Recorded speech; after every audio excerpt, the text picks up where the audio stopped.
time to jump into UVs. This is another area that for a lot of Cinema 4D users and even 3D artists in general, people really don't like to have to do this part, which is unwrapping and getting things laid out on a UV layout. And I'll just be as simple as I can be with this process. I learned how to do it a little while ago, and it now works pretty much every time. I'll just explain briefly what UVs are and what it is real quick. Right here on this woman body and on these legs, we have this tag here that says UVW. And what UVWs are is it's a two-dimensional space that tells a texturing app or any kind of texture information where on the model it basically gives every single vertex and face a space on a 2D plane that then it will translate back to the model. So we have to figure out a way to tell the UV tag, like where all of these vertices are supposed to go, so that it's laid out nicely, and then you can read it in a piece of texturing software. So here's what we have to do first. I'm actually going to delete. We'll start with this body up here, and also let's make it so that we don't have to see all these splines and this null anymore. We'll just go up to filter and filter those out. And we're going to turn on our shading. And let's turn off our subdivision surfaces once more. Okay. There's a few parts that I'm not going to worry too much about UVs, which is these areas like here where we didn't do any kind of modeling necessarily, except for just kind of pulling things around. The hair we might include in some kind of UV, but these are also separate objects, so we have the ability to sort of make textures that can be maybe procedural textures that would wrap around in a certain way, and we can just kind of mess with procedural textures to get those looking right. But especially for the body, like say you wanted to have some rosy cheeks right here, or if it was a male character and you wanted to have a beard on it, having like a sweater type texture on here, and then through here maybe coloring things a little bit differently on the hand. This is the kind of stuff where you need to have a nicely laid out texture map that will work for the rest of the text, that will work for your actual texturing application. So right here under woman body, what we're going to do is just get rid of this UV tag. We're going to create a texture tag. It's under Cinema 4D tags and texture. And then what we can do is make this projection flat. And then I'm going to do something called generate UVW coordinates. Do I want sub-objects to be included? No. I just want this object right here. I don't want the skin to have a UVW. And then what you can do is double-click this, or just click on this UVW tag, and then if we go into the layout, we want to change this to BP UV edit. This just brings up a whole new interface with all of our UV information for this part of the body right over here. Here's all of our object information on the bottom part of the screen. And then we have this UV mapping. I don't know if you can see it, but here's the UV mapping menus down here. The only things we're going to really worry about right now are transferring some of these faces and stuff over to here in a way that is readable and easy to see. So one thing I want to do first is turn off this infinity scarf so we can actually see what we're doing. And I'm also going to turn off a bunch of these head elements. The hair. I'll turn those back on in a little bit. All right. So how do we do it? Well, this is one of the things that I wish things worked a little bit more intuitively inside of Cinema 4D, because then people might be like more interested in doing this kind of stuff. But there's a polygon edit mode. There's all these UV points. There's polygons. I mean, how are we supposed to do anything here? Nothing is actually working like I think it's supposed to. So if I go down here though, and I actually go to the woman body, I can go to face mode. This is all of our normal kind of face lines and points modes. We want to get to the face mode though. What I'm going to do first is I'm going to find a way to grab just the front side of all of her shirt here. Because what I'm going to do is everything's been flatly laid out over here, which is great. Great for a start, because we are going to do kind of a front and back of most of these pieces of her clothing and of her face and all that kind of stuff. So let's start with the front. I'm going to do it like this. Go to the front mode here. We'll deselect these polygons. And I do want to have on this selection mode just visible elements. Go like this. I'm just going to grab just down to her sleeve. And we'll go back in and we'll correct that in a second. Okay. Just check it out here.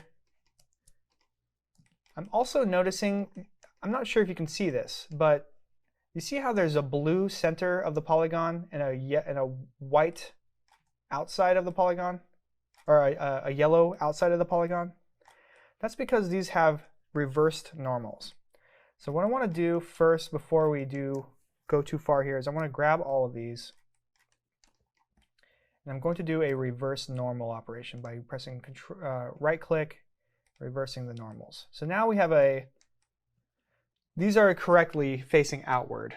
That's all that means, is that if it's a blue polygon, it's the underside of a polygon. If it's it's like a golden color, that's the outside of the polygon. So if you ever see that, or if you see maybe there's one or two polygons, it's like, oh no, this one's blue and the rest are yellow, you can do an align normals by doing this right click and then doing align, but then reverse normals changes the direction so that they're all facing the right way. So I'm going to deselect all again and do that, grabbing all these polygons once more. Just want to grab down to where the wrist begins and making sure that I have just the front. There we go. I'm going to deselect the back ones right along the seam. Make sure you got them all.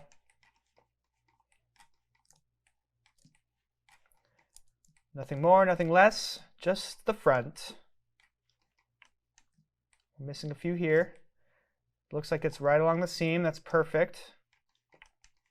Up here, we want to make sure we grab all these right up to the neckline, but nothing else.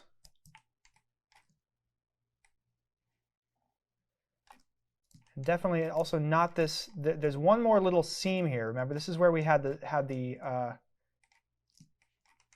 neck collar added in. I don't think we want this little loop here. But let's just double check. I just want to make sure. If I press the Q key just to make it, missing one here.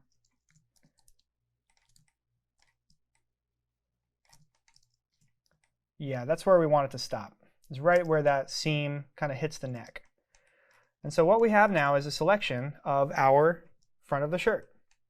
So let's make a selection tag. We'll go down to, or up here to select. We'll call this a set selection. And the nice thing about this is that we've already selected all these polygons, so it'll be easier to go back and select them again, but we'll call this the shirt front. And now you can do deselect polygons, select polygons, back and forth. And now what we can do is go over to here. And this is where it's like, oh, well, it makes sense. I can just grab these, right, and just move them over. No, you actually have to be in UV polygon edit mode. This is the one thing that if somebody, explained it to me 5 years ago, I would have been able to probably do this a lot more often. But all you have to do is click this UV polygon edit mode. And in the newest version of Cinema 4D, I hear there's actually going to be an indicator that you have your scale or your rotate tool up. But right now, if you tap E, just like your normal, moving tool, it's actually going to move it, even though you literally cannot see your move tool up. You can actually move it off to the side. So we're just going to move it. We're not going to scale it just yet, because I want to grab the other ones too. So So UV polygon edit mode allows you to actually move these using your move, scale, and rotate tool. If I went to R, wherever I click from, you can actually see there's a little X little cross button there that shows me, where I'm actually rotating it. But for now, we're just going to use the move tool, which is E. Really, really stinks that you can't see that there's an axis there. But as long as you know that you have your E tool selected, move right here, then you can move those faces that you selected over here. So that's what we're doing. We're just going to move this out of the way. Let's just grab the back now. Do the same thing. We'll just go to display. We'll change it to back. And we'll grab a whole bunch of polygons here. Actually, you know what? Since, I don't know, I can't do a fill select because this is all one piece. And I think that's too far down, but we'll fix it here in a second. We will fix it.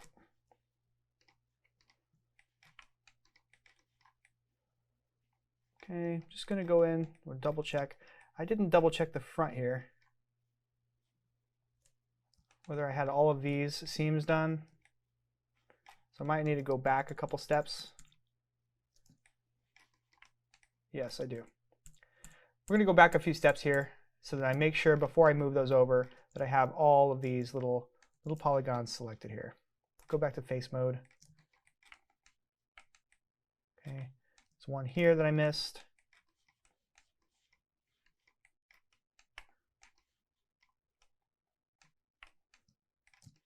There's a few here that I missed. This is one place that I didn't double check. Okay. So now let's set that selection. I'm going to remove this. Set selection is right here. We'll call this the shirt front.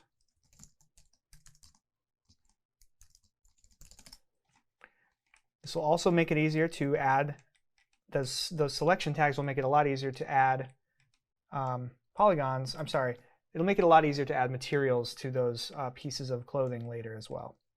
And this is a nice place to have a seam anyway, right here. All right, so let's do the same thing we just did. We're on the back now. On face mode. I forgot, I need to move these over. So let's go to BP or UV edit mode, move these over. We're on the move tool by pressing E. And now we go back to face mode. From the back view, selecting all the back.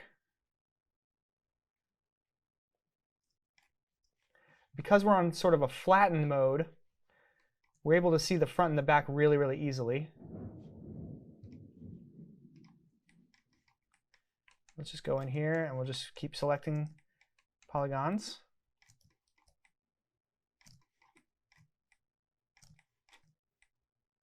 There we go. Those are done. We'll go up to the, whoops, what did I grab? Okay, so we'll go up to the neck here.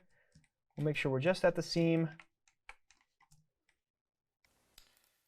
So yeah, the biggest thing here is making sure you've got all the seams, but not the ones that you don't want.